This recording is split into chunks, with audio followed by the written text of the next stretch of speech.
learning today, and in particular deep reinforcement learning. And the focus is on how to combine deep learning with reinforcement learning so as to really make steps towards solving some of the hard challenges of artificial intelligence. So I really want to start with a somewhat provocative slide by claiming that reinforcement learning really is the framework for people who are interested in trying to solve the big problems of artificial intelligence. So in some sense, reinforcement learning is a general purpose framework for AI. That's what it's designed for. RL is about agents. What do we mean by agents? Well, we mean algorithms with agency. By agency, we mean that these algorithms have the ability to act in the world. They can do something. They're not just passively observing or predicting. They're actually taking steps to change the world. They take actions. And those actions have consequences in the world. Those actions influence the world. They change the state. They change what the agent will then receive in the future. And the other special thing about reinforcement learning is that there's some kind of goal, there's some kind of objective, there's some reward signal that the agent is trying to maximize. There's some signal, we call it the reward, and the RL in a nutshell is basically trying to select a sequence of actions over time so as to maximize the sum of those future rewards. So you can think of this as a general framework for goal-directed behavior. And so what we're after at DeepMind is building a single agent which can solve any human-level task, where a task, in this sense, is a reinforcement learning problem. And so I'd like to think this is the essence of an intelligent agent. We're really trying to get to the heart of what it means to actually think about taking decisions. We want to figure out how to take action so as to achieve goals and affect the world in the way that we want to affect the world. So the RL problem, in this sense, is very general. And so if we take a step back, we can ask the question, how can we formalize the RL problem in such a way that many, many different tasks can be specified in the same framework, and so that we can drop in the same agent, and that agent will be able to deal with many, many different problems. And so we need a formalism that helps us do that. And so this very simple diagram here kind of helps to break up the reinforcement learning problem into two parts, the agent and the environment. And the agent is basically this big brain at the top. That's the part that we're trying to build. We're trying to build this agent, this thing which has agency, which can do things. And every step, every time step t, this agent gets to take a single action. This action is whatever it can do. Maybe it's a robot, and it's the torques of the actuators of this robot. It sends that action off to the world, to the environment. That world, in response to those actuators, does something. So the actions cause a change. Maybe the robot moves around in the world. And now the environment in turn sends back some signal telling the agent what state it's in now. So maybe these are the video sensors that the robot's receiving. And it also sends a reward signal saying how well the agent is doing at that moment in time. And so this loop goes on forever and ever and ever, but it's at the heart of what we mean by reinforcement learning. It's the heart of what we consider to be an agent. An agent is this thing which sits there, this brain, which is trying to pick those actions in the way that will maximize future rewards. So let's try and make that a little bit more concrete and talk about some examples of reinforcement learning problems. So we might talk about control problems where maybe there's something like a physical robot and we're trying to make our algorithm control that robot to, say, walk or fly or drive or swim. But perhaps we're actually more interested in, maybe Google or some other companies are interested in interacting with users, and they might want to retain their customers or personalize a channel of interaction with their users or optimize the user experience. These are also reinforcement learning problems. Or maybe we're interested in solving some logistical problems in the real world, such as scheduling or bandwidth allocation for mobile phones, or elevator control, or cognitive radio that can adapt its bandwidth and frequency to the individual user, or optimizing the power consumption. Or maybe we're just doing this for fun and we want to play games and try and beat humans at chess, checkers, Go, or games of Atari, which I'll be speaking about later. Or perhaps for people in this room, what you might be interested in is dealing with sequential learning algorithms. And here maybe reinforcement learning can help us solve the algorithms which we care about. We want our agents to be able to actually learn and figure out problems that help us do machine learning better. So in deep learning, of course, we have a sequence of layers in our neural network, and those layers give rise to actions and states and sequences of decisions that can be made, for example, to control attention or to control memory, such as in the neural Turing machine, or to control conditional computation, such that some of these components are computed at some times and others aren't, or to control the activations of the neural network. So I just want to give you some flavor that this is a very broad spectrum of possibilities, and what we're after is a single piece that we can just slot in there and which will be able to solve any one of these problems robustly, effectively, powerfully. That's the goal. So how do we achieve that goal? Well, let's start off with a few kind of background pieces of just really understanding the fundamentals of what's going on in a reinforcement learning problem. And so I want to start off with two fundamental concepts. The first fundamental concept is the concept of a policy. So this is the way by which the agent selects its actions. So we show the agent a state. For example, we see the video of this robot coming in, and it has to make a decision. It has to pick an action. So this could simply be a deterministic function, or perhaps a stochastic distribution over actions. But it's just some way to pick actions given that state. So, I see this thing, I'm going to move left. I see this other thing, I'm going to move right.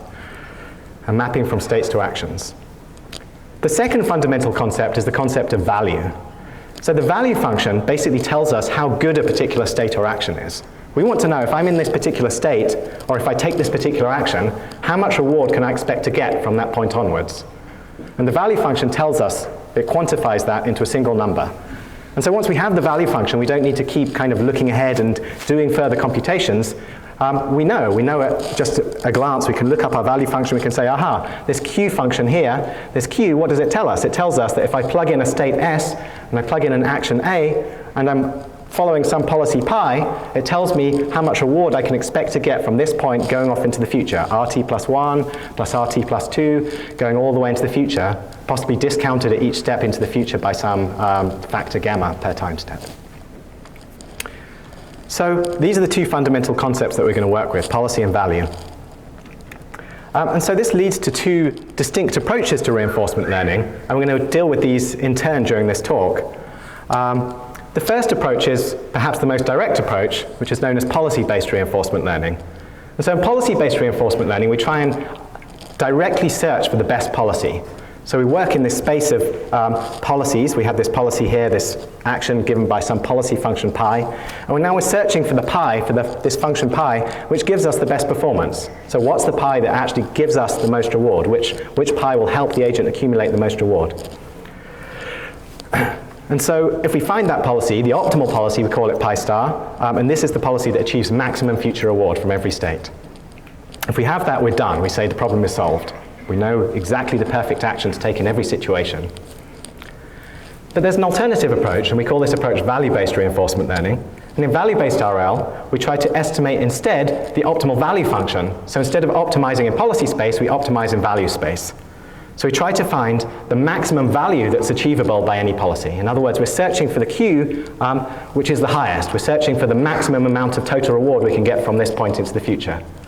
And if we can find that optimal value function, if we can find Q star, the optimal value over any possible way to behave in this environment, then again we're done. It's like if we know how much reward we'll get, and following the optimal policy for all different states and actions, and we want to know, well, how should I behave what should I do in some state S? All we need to do is to look up the Q star, the action with the highest Q star. So once we have Q star, we're done. We've solved the problem again. So if we can figure out the maximum possible reward, what's the best possible value of every state and action in this environment, which policy maximizes the amount of juice that we can squeeze from this environment, we're done. So these are two distinct approaches to reinforcement learning, policy-based, value-based. Now, there's also a third way, as there often is in these dichotomies, there's often a third choice, and that's model-based reinforcement learning.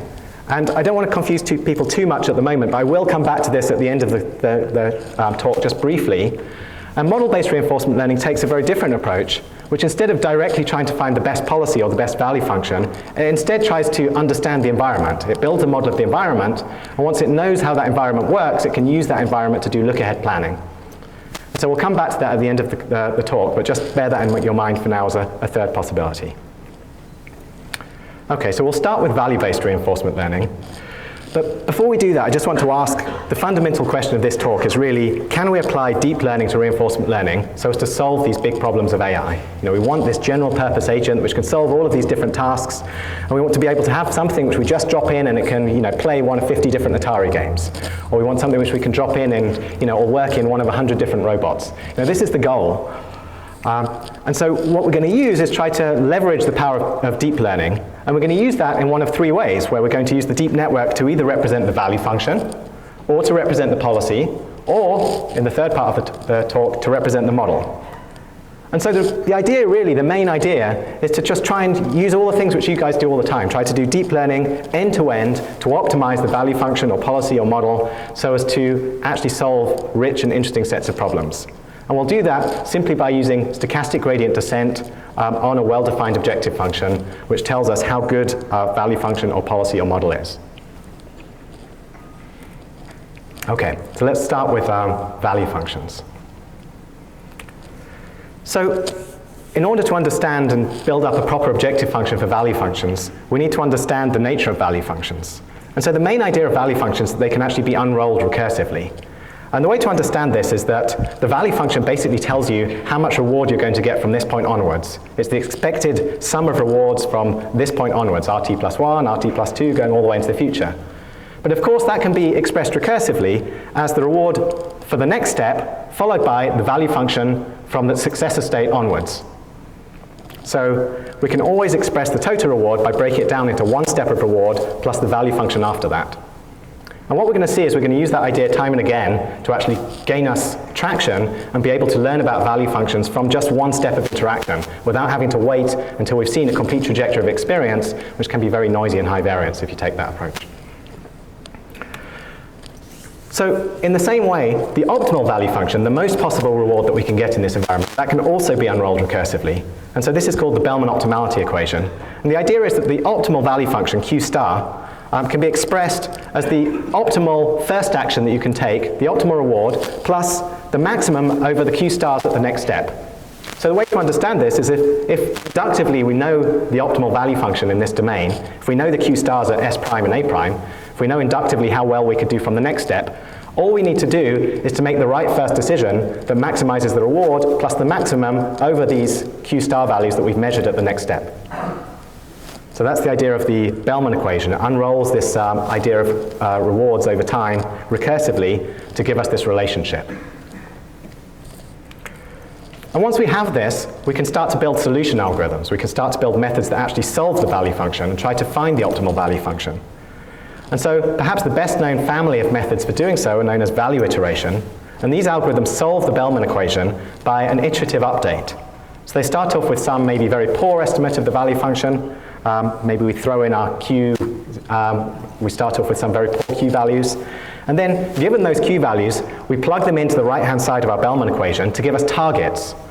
And these targets, the reward plus the maximum successor value, these targets on the right-hand side of the Bellman equation give us our estimate of how much reward we can get from this point onwards. And we use those to give us a new estimate of the Q values. So we update to give us our QI plus 1 by basically plugging in our old estimate to the right side and iteratively improving our Q values step after step after step until we get closer to solving the Bellman equation.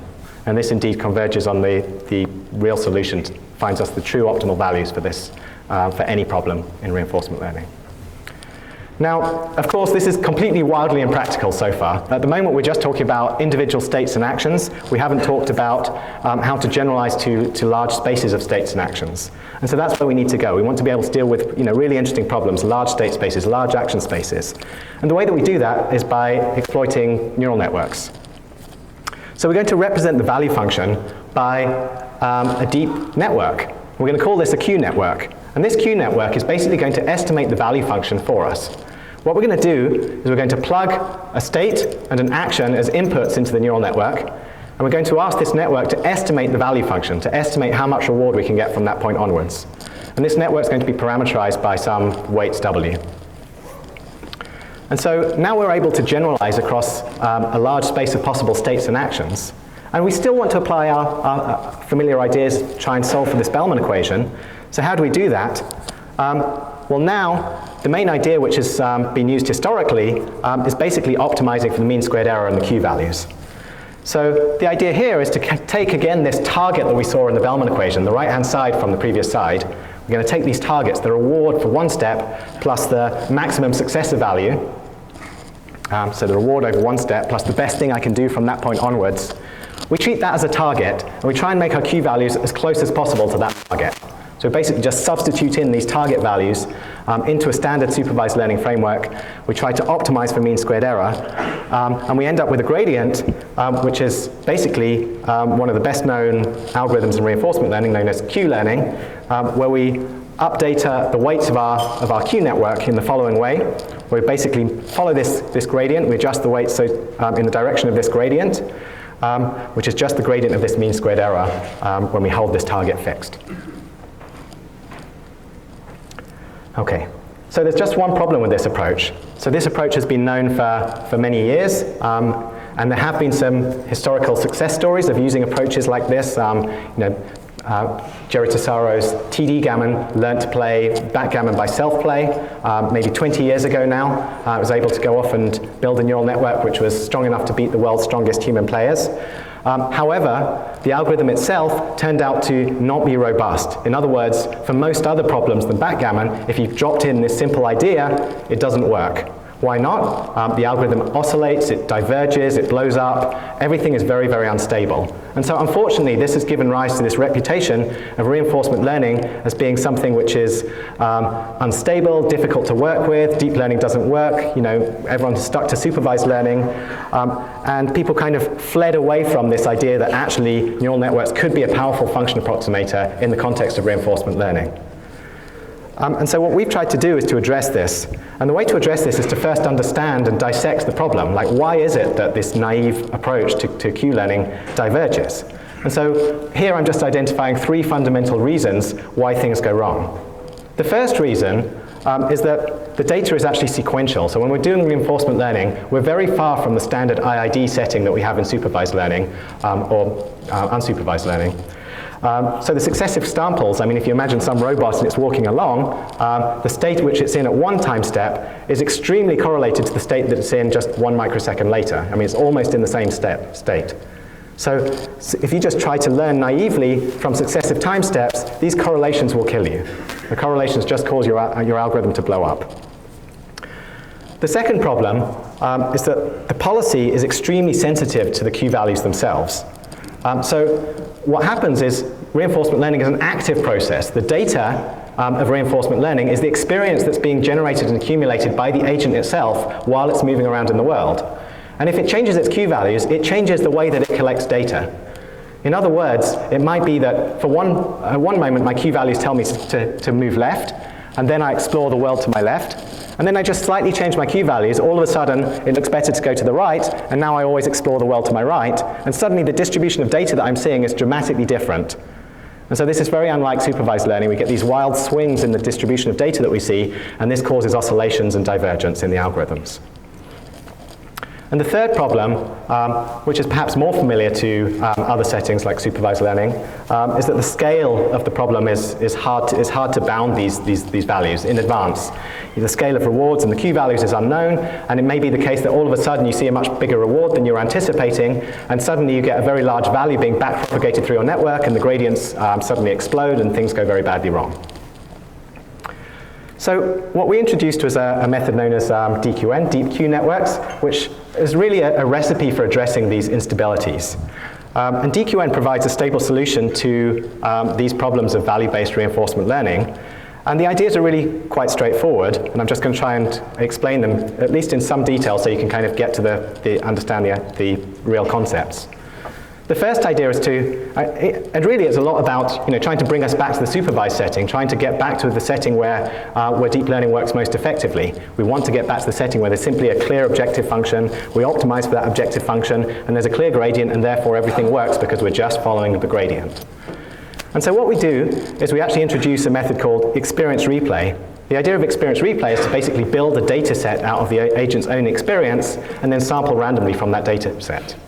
And this breaks the correlations in the data and learns from all the past policies. So it's now robust to all the different things which the agent sees, because sometimes it went to the left, sometimes it went to the right, but now we're learning from samples of both of those distributions.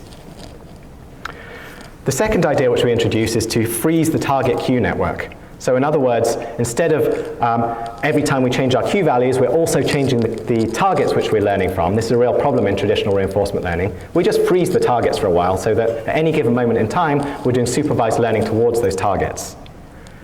And finally, we introduce a very naive approach at first, which is to just clip the rewards to a known range so that the gradients are stable. And later we'll see a better method based on normalization of the network.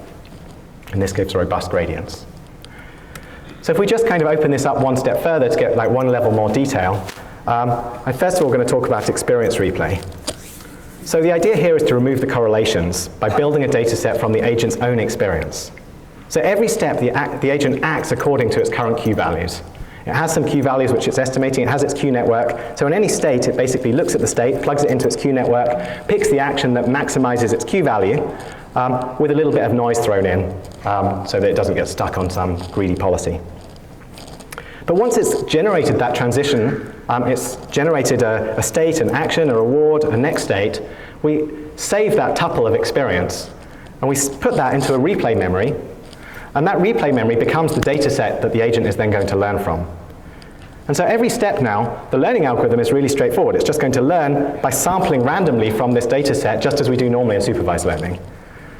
And so again, we just optimize the mean squared error between the Q network and these targets from Q learning. So these blue values there are the targets, and we're just looking at this mean squared error between the targets and the estimate that we get out of our Q network at any given moment in time. But now the expectation has changed. So this red subscript there shows that the expectation is now over tuples of experience drawn from our own replay memory, rather than an expectation over the real interactions that the agent's taking at each moment in time. So it's just we build this data set, we sample from our own data set. It's randomized sampling the way you guys do all the time.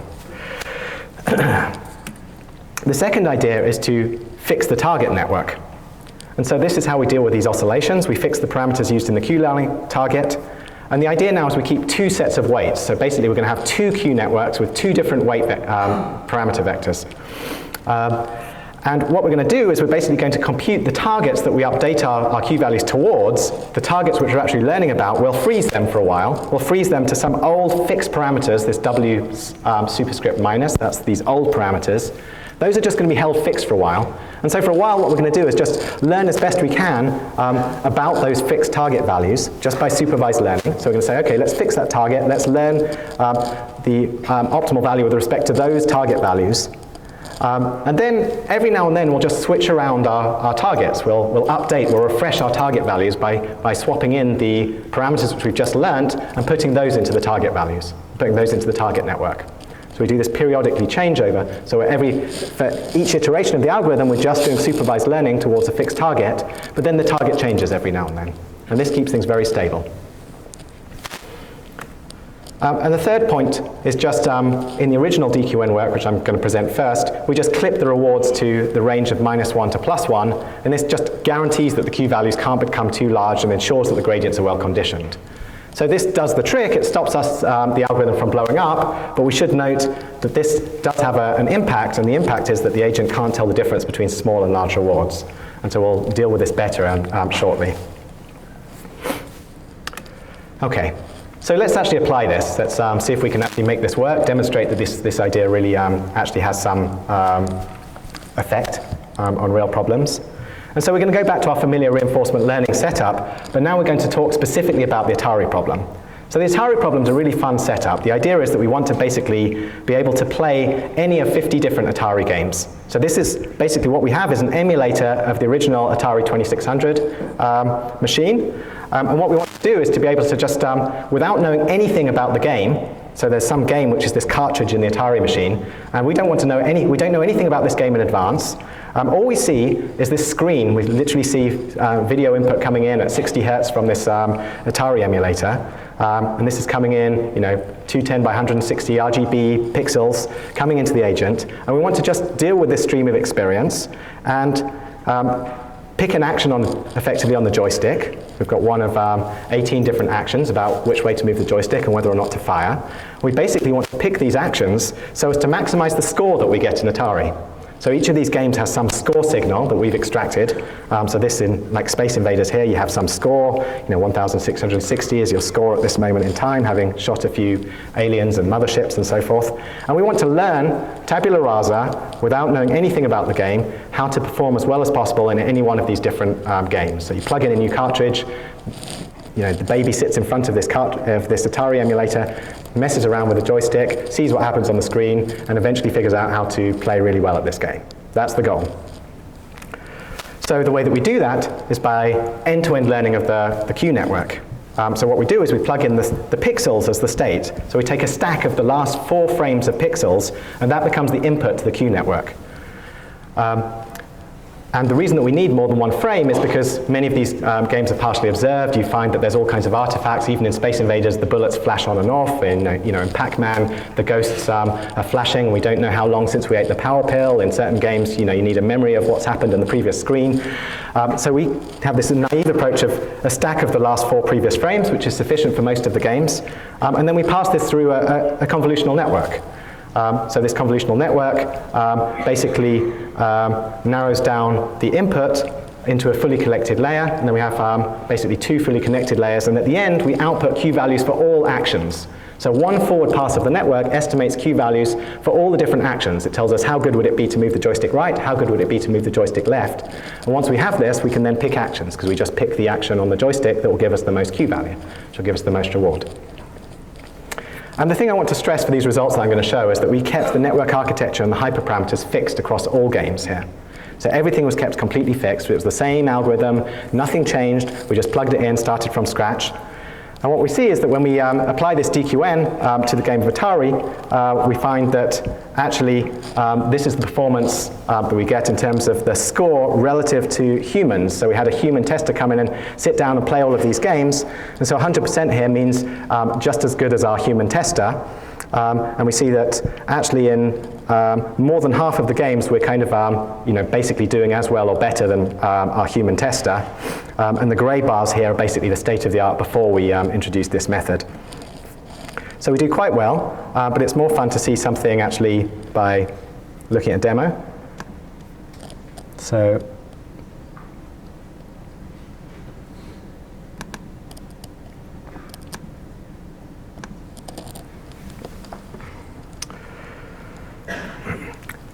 I'm just going to show a wide variety of different Atari games that we tried it on. The first, and you'll see that they're quite different in their nature. So this game is called Enduro. It's kind of got this pseudo 3D viewpoint. There's this, sometimes it goes from icy terrain where this car is very skiddy to back to grass again where there's a lot more traction.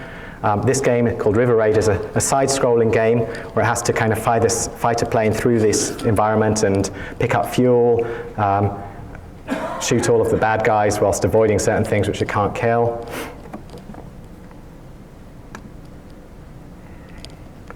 This is Battle Zone. This is a game with a tank, again, pseudo 3D viewpoint. It has to shoot all of these different things. This game is Freeway. This is the classic try and get the chicken across the road without getting squashed game, which it manages. This is Demon Attack, a standard kind of shoot 'em up where it's trying to kill all of these things whilst avoiding all of these bullets. The classic game Pong, where it's basically trying to get this past the opponent. We're controlling the green bat here. It finds this angle that actually beats the opponent and gets precisely the right angle to maneuver past the other player. So you can see the input space is very different. It's not the case that these are all coming from the same input space. The nature of these things is very different. We're learning tabula rasa to play all of these games. Just by plugging in, we basically train for basically about 2 weeks on a GPU for each of these games to achieve these results. And we see that on each of these games we're achieving human-level performance across a wide variety of Atari games. This is Sequest. What's nice about this game is it has to learn that its oxygen bar at the bottom is going down, so it has to basically trade off actually shooting the fish and with going up to the top and not getting immediate reward, but actually refilling its oxygen. This is Qbert. It has to bounce around, fill up the whole screen with yellow. When it does, it has to watch out for this snake thing which is trying to get it and come around all the way to the top there.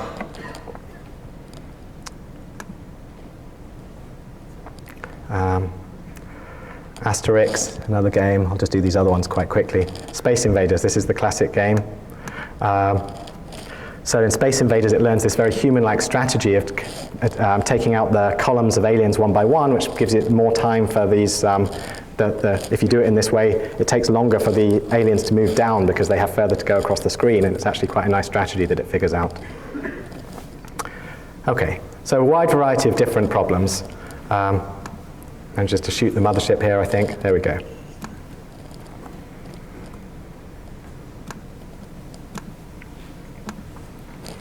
Okay, so a natural question is how much does DQN help?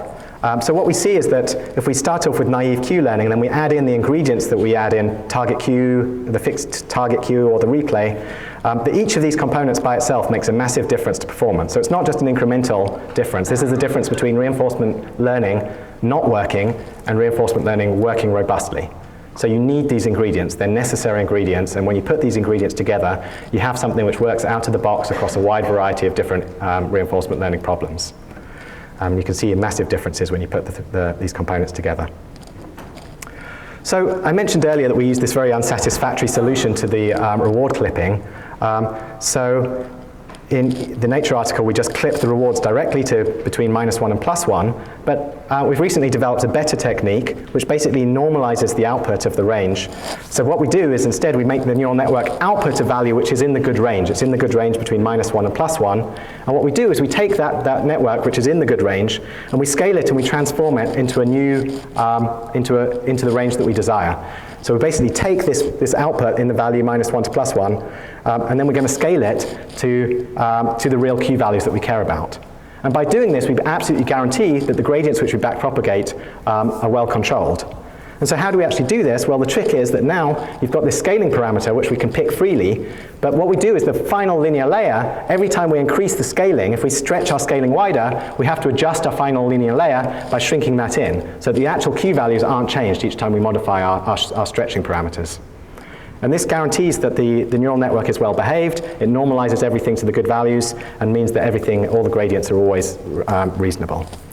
So again, I'm just going to demonstrate this by showing a video in one of the games which we used to do quite poorly at, which is the Pac-Man game, and show that actually what we learn with this normalized approach is quite a nice strategy. So before it wasn't really aware of this idea of power pills and ghosts because they weren't worth any more points as far as the agent was concerned. It's, there's no difference between getting a pill or getting a ghost. But now it learns to get the power pill, it gobbles up the ghosts, it goes to get the other power pill, and it learns this really nice strategy that you'll see in a second, which I didn't even know existed and our human tester didn't find, where it basically goes and hangs out outside the ghost den and gobbles up the ghosts just as they come out and gets enormous amounts of points by doing that.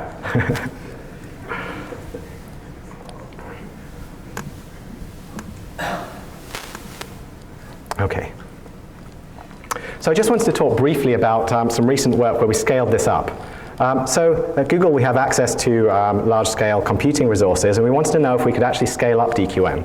So the results that we presented so far were on a single GPU trained for 2 weeks. And the question was, by using, say 100 CPUs, can we do better than this? And so the architecture which we introduced was called Gorilla. And Gorilla basically has these 4 different components. It's a general architecture for reinforcement learning, not just DQN, if you want to do reinforcement learning in parallel at scale. And the idea is basically to break it up so we can have some number of actors which are acting in parallel. And those are separated from the learners. So you can have any number of agents actually generating new data. They generate new data. That data is stored into a distributed replay memory. So this is like a distributed object that stores all of these experiences which are coming in from all these different actors. And then in parallel to all this, we have some number of